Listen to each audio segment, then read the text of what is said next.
कल दशहरा बा, बालू समय पार हो चुकल बा।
लंका से रावण महाराज के मार के भगवान राम जब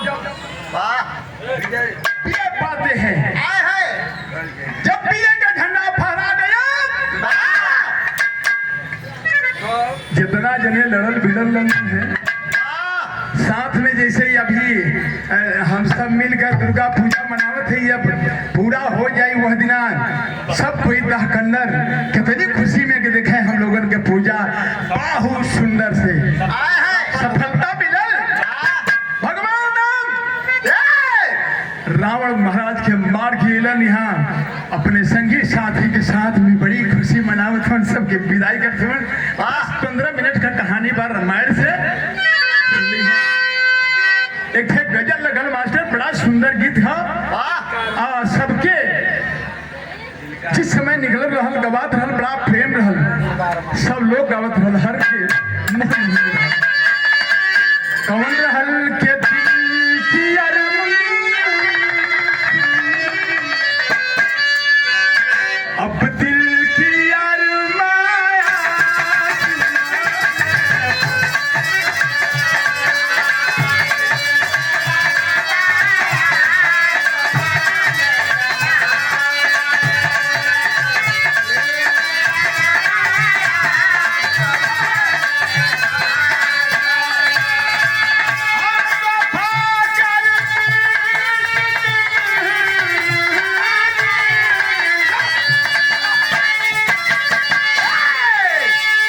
वहां का बात सुनबा, मुस्कुरा के भालू बन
इतना लंबा मत करा, बताओ थी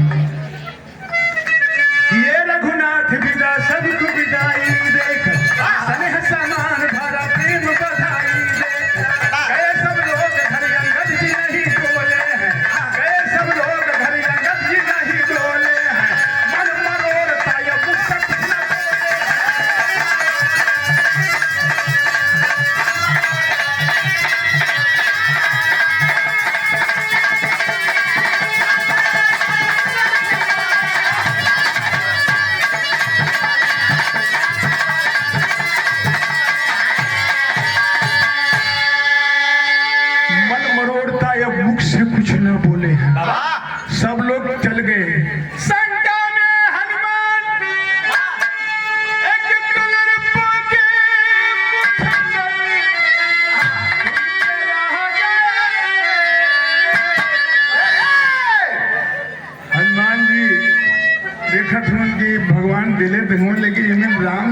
के मूर्ति बा के नहीं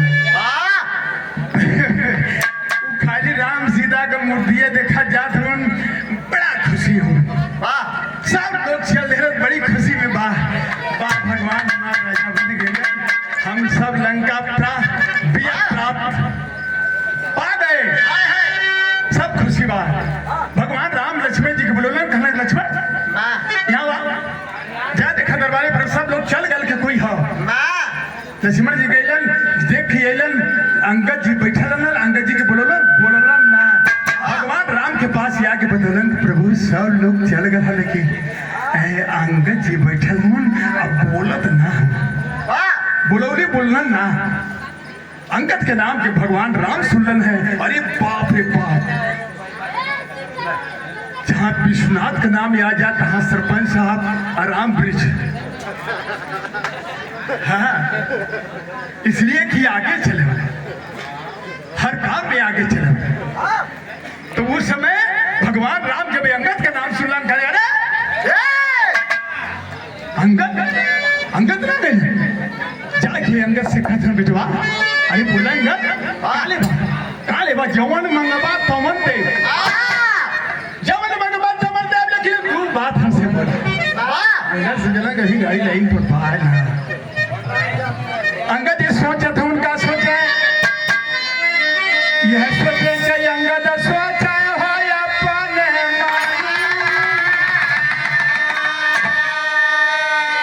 कैसे जा भाई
भगवान का भक्ति भगवान के साथ में बात नहीं लेकिन बाप का घटना सब पर पड़ल बा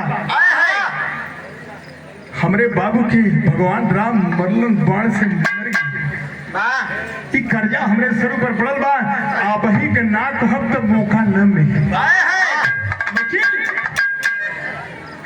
एक बात और सोचले रहे एक कहावत कहल गल बा कि बड़कवन का धार या पास दोनों होला बड़कवन का धार पास दोनों होला अगर सोचत हूँ कि अगर जितना भक्ति भगवान के साथ में कैले ही अगर कह दे कि हाँ हाँ ठीक बा तो सही तब तो सही है। अगर कहे कि अरे बाप रे बाप ये तो नहीं हो पाएगा तो जवन इनके साथ में सेवकाई कैले वो खत्म हो। अच्छा तो यह बात है कि सोचत हूँ आखी से झर यहाँ चले लगन भगवान राम कहलन कि अंगद आंखों से आंसू बहाव हुआ दू बात कहती बोलना चवन मंगवा तवन दे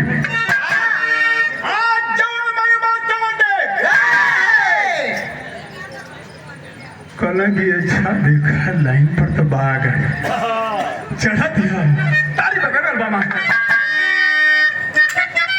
अंकल जी सोचा क्या सोचेंगे कुदरत क्या आगे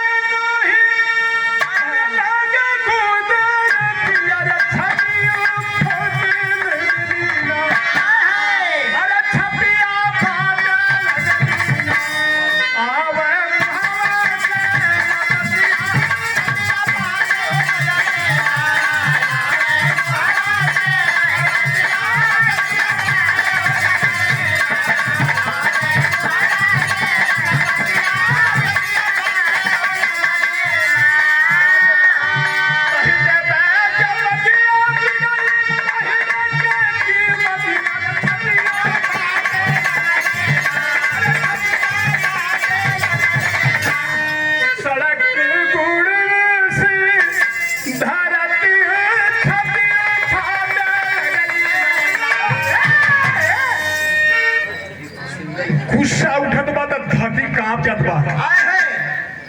तब भगवान राम खड़े, अरे अंगद जाके लंका में पैर जमा दिया, लाल पैर नहीं हटा सका। वह ने अंगद हुआ यहाँ आखिर ऋषिया गए कितना बेटवा, अरे हम जबर मंगवा तौन दे तन नजरिया, अपन नजरिया पानी पानी हो गई।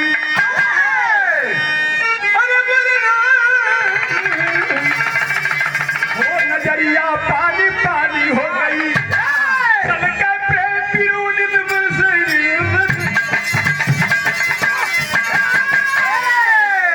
एक और तब भगवान राम से अंगद जी का एक और भाव भक्ति है, एक और भाव भक्ति, एक और काम करतार है।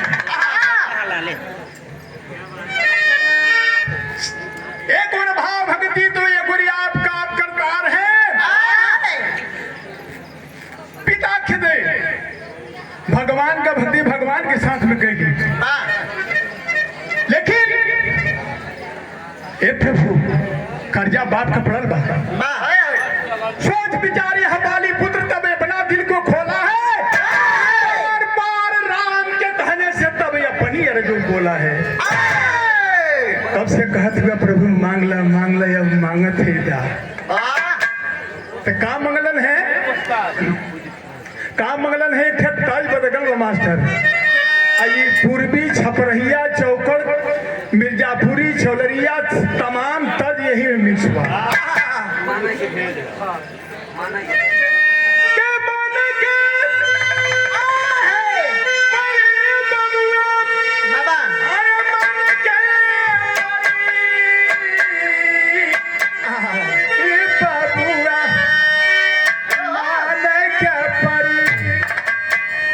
एकरे आगे जाएगा, लेकिन अंगद जी कथुन बड़ी ऊंची लाइन है।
सुमनवा देवे के इतना बात जब अंगद जी कहलन है, वो समय के भाव लगल कि इतना बचनिया सुनता सुखा दनिया सबला जाके माधुरी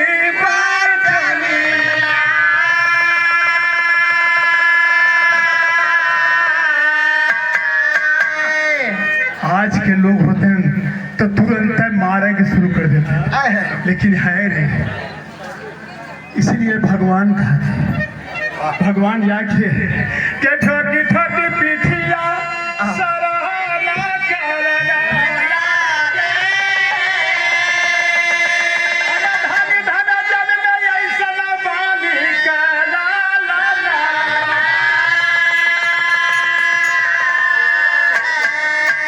एक बात ये और कहना के बेटा बाबू है जो खेले, अरे मोती के दला,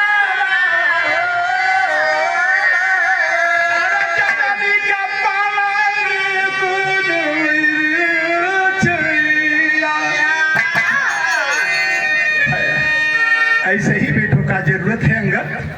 वाह वाह बेटा वाह, जो बाप का बदला नहीं ले बेटा गद्दार है, जो अपने माता पिता का सेवा इतना लोग बैठे हैं भैया। एक बात हम बताइला कि जय अपने माई बाबू का सेवा कर लेने से सोचला कि कौन वो तीर्थ मत करे, कोई तीर्थ नहीं करेगा, लेकिन उसको कोई रोक नहीं सकता है। इतना बात भगवान राम गोद में उठाए के सराहने लगल बा बेटवा, लेकिन आज नहीं, आज नहीं।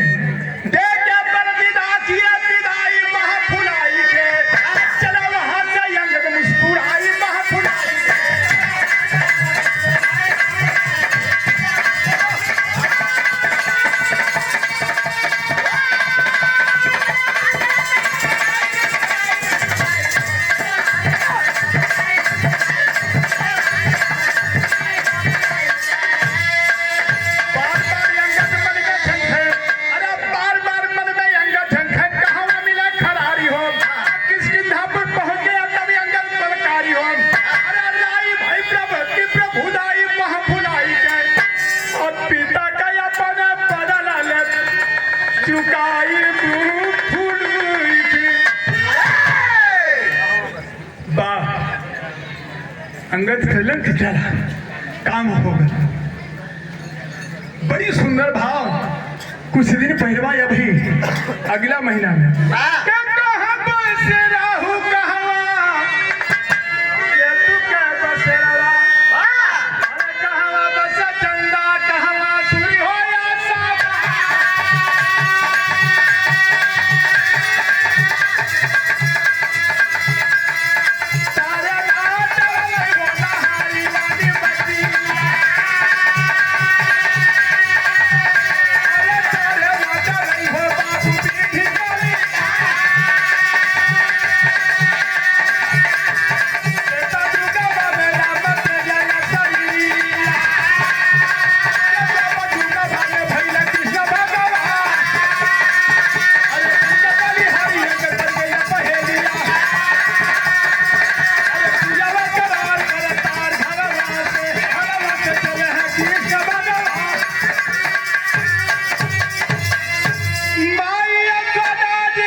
बहरिया के सामने वही लगते हैं भगवान कृष्ण सुनते हैं, लेकिन उसके सामने यही दिखाई दे रहा है कि मेरा संजुआ सामने आ गया।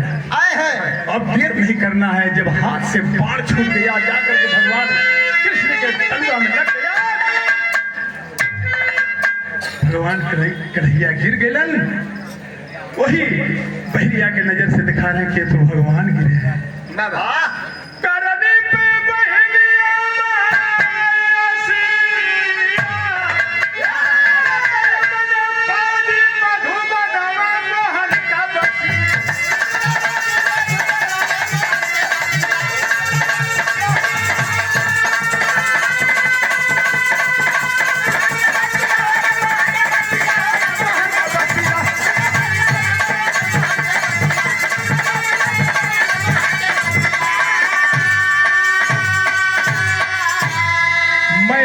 तुम हो अंगद हंस के कहे पनवारी, पिता की अपने बदला लहला गलती ना तुहारी, तो हमारे मर गई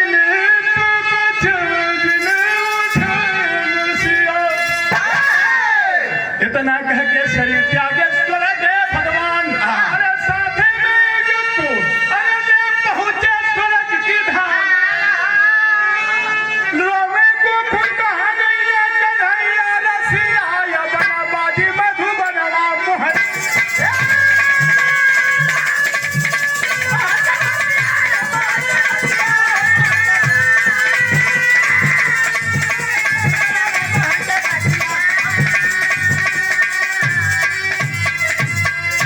कहानी लास्ट हुआ। गुरु बिहारी गुरु गणेश गुरु रामलाल बुखारी कथन करते कभी चंद्रिका पर जल्दी बने पुजारी, नजरिया पानी पानी हो गई, गाते राम विचार रामायण से छानी, नजरिया पानी पानी हो गई।